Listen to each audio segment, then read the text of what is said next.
आप ये देखिए, ये पहली बार हुआ है कि डेमोक्रेसी का जो फोर्थ पिलर है, चौथे स्तंभ, यानी मीडिया को लेकर भी भ्रष्टाचार हुआ है।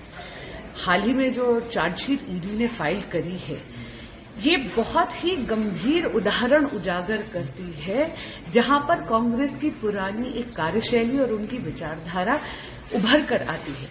वो सेवा की आड़ में सार्वजनिक संस्थाओं को अपनी पर्सनल जागीर बढ़ाने का एक औजार बना लेती है। बहुत गंभीर मामला है।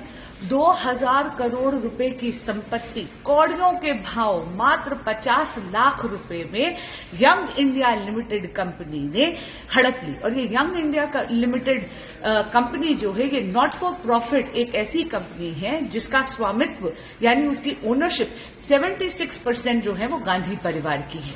और इसीलिए आज के दिन कांग्रेस पार्टी की और कांग्रेस के शीर्ष नेतृत्व की जवाबदेही बनती है, न केवल इस देश की जनता को बल्कि 25 अप्रैल को कोर्ट के समक्ष भी। मैम, लेकिन जब ये कार्रवाई होती है, ईडी की तरफ से पूछताछ होती है, चार्जशीट होती है, तो कांग्रेस पार्टी की तरफ से कहा जाता है कि पॉलिटिकल वेंडेटा है और टारगेट किया जा रहा है बीजेपी की तरफ से।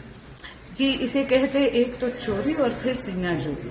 मैं पूछना चाहती हूं कि ये जो इतना गंभीर आरोप लगा है, जो चार्जशीट से उभर कर आया है, कि पॉलिटिकल फंडिंग कांग्रेस पार्टी ने उसका दुरुपयोग कर ये लोन दिया। 2000 करोड़ रुपए की सार्वजनिक संपत्ति हड़प ली गई मात्र 50 लाख रुपए में। इसकी जवाबदेही बनती है कांग्रेस पार्टी के शीर्ष नेतृत्व की। यंग इंडिया लिमिटेड जो है, आज के दिन उसकी 76% ओनरशिप गांधी परिवार की है। अगर आप एजेएल को देखें तो 600 करोड़ से ज्यादा अवैध संपत्ति उसके नीचे है। 90 करोड़ से ज्यादा इलीगल संपत्ति यंग इंडिया लिमिटेड के पास है।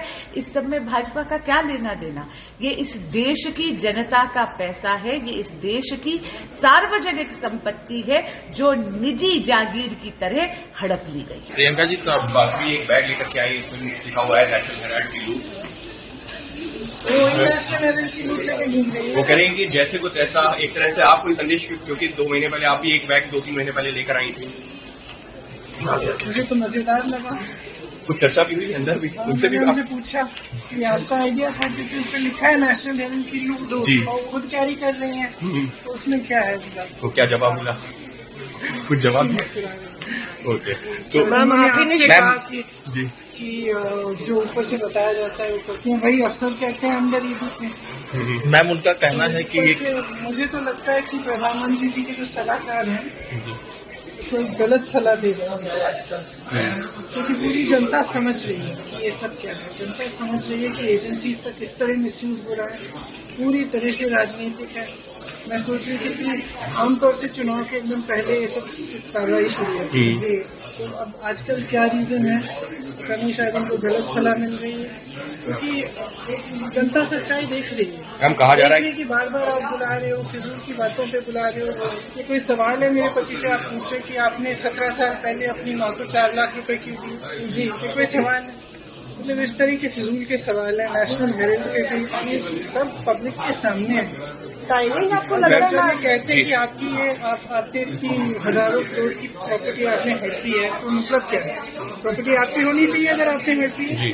2000 करोड़, तो अगर उस प्रॉपर्टी को आप ना बेच सकते हैं, न रेंट कर सकते हैं, अब मर जाएंगे तो ना आप जायदाद में दे सकते हैं, तो जब उस पर कोई ओनरशिप है ही नहीं तो उसके हड़पने का क्या सवाल है? लेकिन मैम कहा जा रहा है सब मतलब एकदम पूरी तरह से ये झूठे इल्जाम है और ये सारा सिर्फ राजनीतिक उस पर किया जा रहा है। और एजेंसीज में भी मैं बैठी थी 2 घंटों बिल्कुल, आप तो वहाँ पर थे ईडी में। जी, जो भी वेटिंग रूम में था, मैं पूछ रही थी भी आप किस लिए आए हैं, आपको किस लिए बुलाया, और एक के बाद एक यही आंसर है, या तो एक्सटॉर्शन के लिए बुलाया या पॉलिटिकल केस है।